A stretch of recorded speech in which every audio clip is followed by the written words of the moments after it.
we need a tear. And so, you can see here that this is suede on the back. This was previously an ivory sofa that we bought at the landfill and color changed to walnut. And so we've got kind of an off-white suede on the back, and you can see the substrate. The most important part of a repair like this is that you need to create a new substrate, because if you just glue the surface down, it's going to have this sort of craters of the moon look, and it's not going to last very long either. So we recommend starting with a Levi patch that you would use on your jeans, and cutting it a little bit larger than the tear itself. Let's see. And round your edges. If you don't round your edges, you'll find that they tend to buckle and wrinkle, and it just makes for a harder time to insert the patch and get a nice smooth surface. So I've rounded my edges, and I'm grabbing my tweezers and stuffing it in here.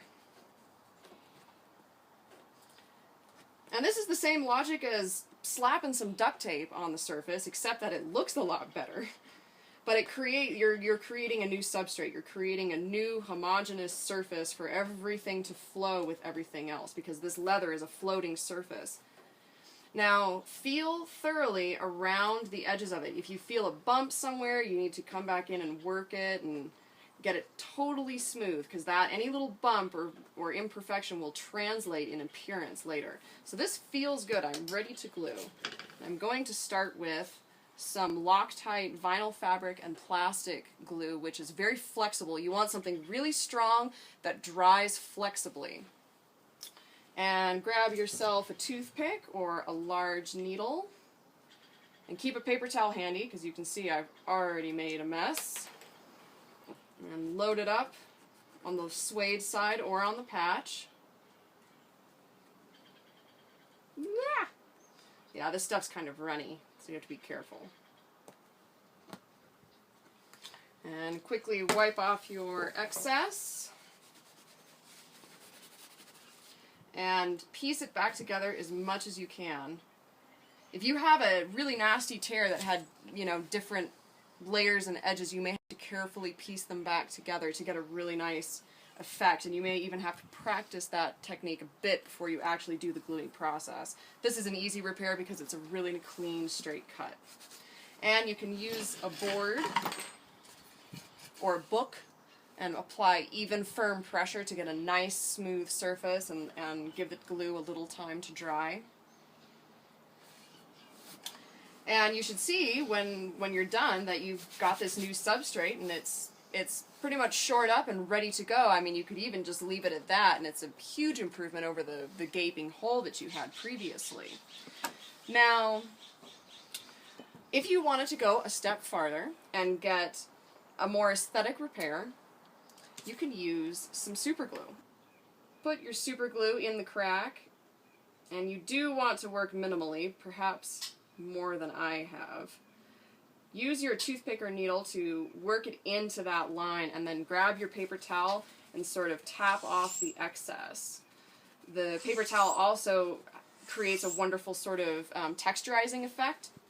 And then grab your sandpaper. I've got a 220 grit here to start because this is a rougher leather. You could use a 320 or a 5 grit. And sand in the direction of the tear. And you'll see, you may not be able to see on film, but you will see that the leather creates this fine dust, and the super glue is just sucking it up and filling that tear. Now I've done one pass, and it looks like it needs another, so I'm going to do round 2. Tap off your excess, and sand. And let your fingers be the judge too. I mean, you need to see it visually, obviously, how it looks, but your fingers will tell you a lot. And if you feel a slight ridge, don't worry about it. It's not going to look any worse than a cattle scar elsewhere on the sofa. And if you want to see, if you're wondering where you're at in the process, you can use your rub and restore and apply a thin layer. If you're working with vinyl, you need to do that and thoroughly dry it, because the rub and restore is what's going to be creating the dust for you. Whereas, the leather does that on its own. The other great thing about using Rub and Restore in the repair process is that it gives you instant feedback about how your repair looks. You don't need to do more layers of this rigid super glue repair if you don't need to. So put some on here, tap it around, get your hair dryer and dry it. But you can see that's how easy it is. You don't need a vinyl lady or a leather repair professional for something as minor as this for your own leather sofa. You just need some sandpaper, some super glue, some flexible adhesive, and a little Rub and Restore, and you're good to go.